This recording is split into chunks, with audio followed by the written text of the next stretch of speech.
4 weeks, and the Occupy Wall Street has kind of just branched from just one little area to all over the place, which is impossible, by the way, unless there's actually some real sentiment that is to grab onto. You're not going to find that with just miscellaneous randomness. You're going to find that because there's serious continuity. It's going to be hard to see me here for a second. We're taking a walk, so we'll allow it to come in and out, because it's a real conversation and not a fake one, which you're so used to, you might just forget that real conversations aren't perfect.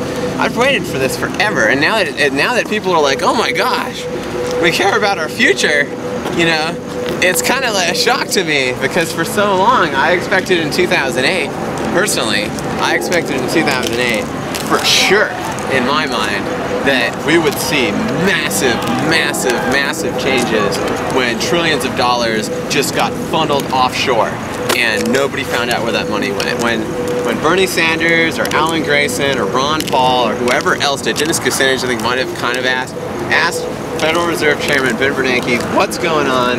Where did you take the money? You know, and they're talking about trillions of dollars with a T, capital T. So who got the money? To financial institutions in Europe and other countries. Which ones? Which one? Which one? I don't know. They're not talking about billions, they're not talking about millions, they're talking about trillions of dollars that are taken away and siphoned overseas. And I figured, whoa, for sure we're going to see something big out of this. It's increased from around 800 billion to about 2 trillion. And what was that money spent on? That money was lent. It was lent to banks, investment banks. It was... Which institutions received it, and how much for each institution? I don't know which specific institutions received it. And who comes out and should start talking about it but Bill Black, William K. Black, the man who put over 1,000 bankers in jail.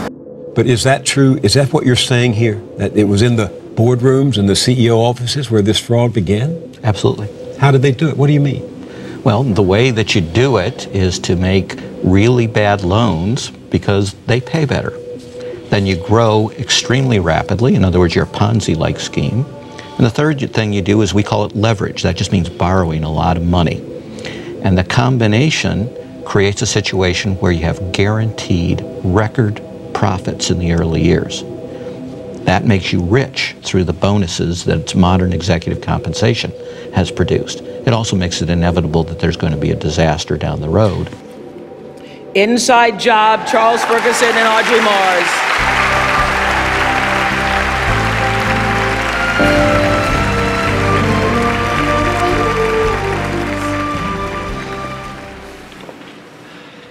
Forgive me, I must start by pointing out that 3 years after a horrific financial crisis caused by massive fraud, not a single financial executive has gone to jail, and that's wrong. If you're not putting anybody in jail, there's been no justice, really. There's nothing's happened. Nothing went on, you know? And Bill Black was the man that really pointed that out in such a beautiful way, because he was the person you would expect. And he really broke it down. And we get a lot of really important realizations from William K. Black, or Catherine Austin Fitts, or Max Kaiser, or Dr. Michael Hudson, or an Alex Jones counts from his own way and perspective. You've got ZeroHedge.com did an unbelievably good job of capturing the lead up to what we see today. But you've also got basic kind of camps out there. You have the Ron Paul Liberty Movement, which really starts in 2007 is where that really gains steam, and in a really strong way. And that was really great to see that happen. And we've seen that just bloom and bloom and bloom, and then that became the Tea Party movement, then that got co-opted by the Koch brothers. And then now we have Occupy Wall Street, which had real sentiment. But there's a couple things that I hear that I think need to be discussed. And I wrote some of these down. I hear that there's the no focus. No focus is one of the main critiques that I'm hearing from a lot of people. But what I want to say is that your problems are not focused. Your problems are across the board. If you just destroy everything, you know, it isn't going to look focused. The destruction itself is going to look really serious.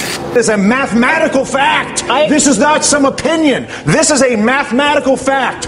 tens of trillions of dollars are being extracted from the United States of America.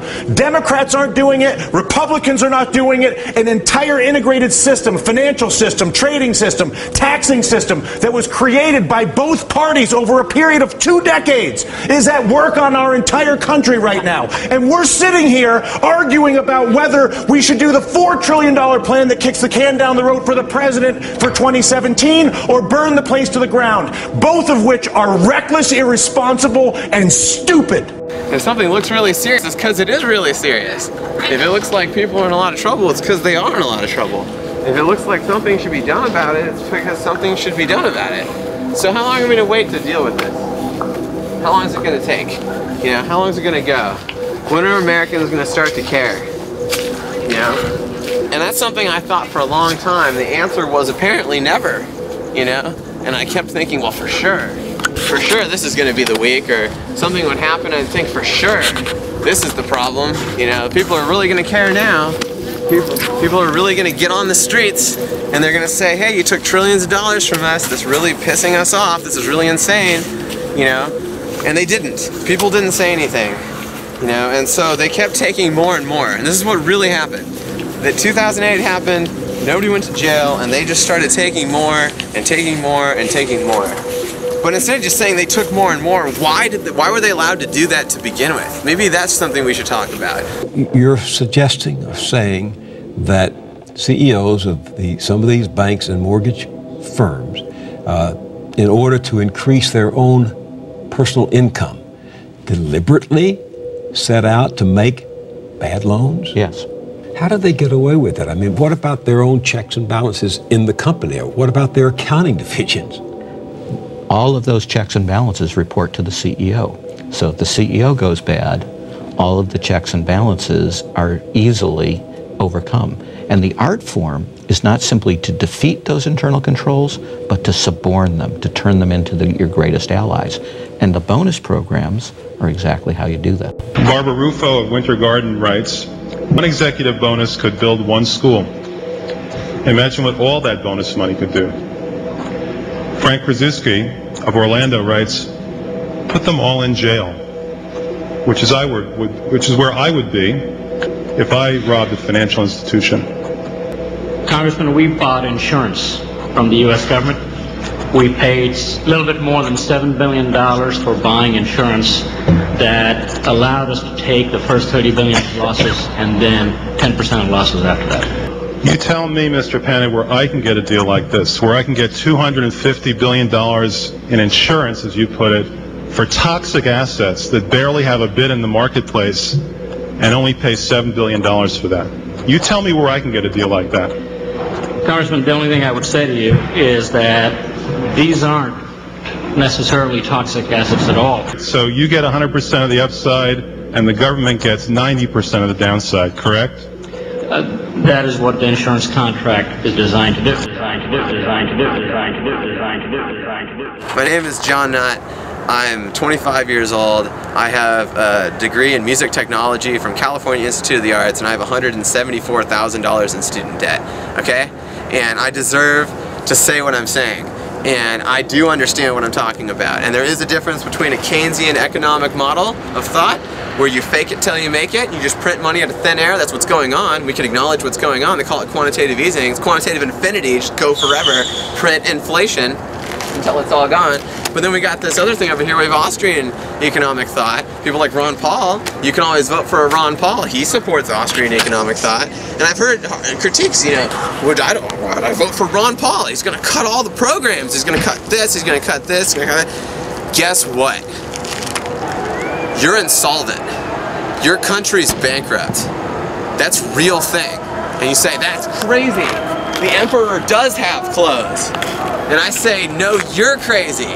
The emperor doesn't have clothes. And it's time that we acknowledge that.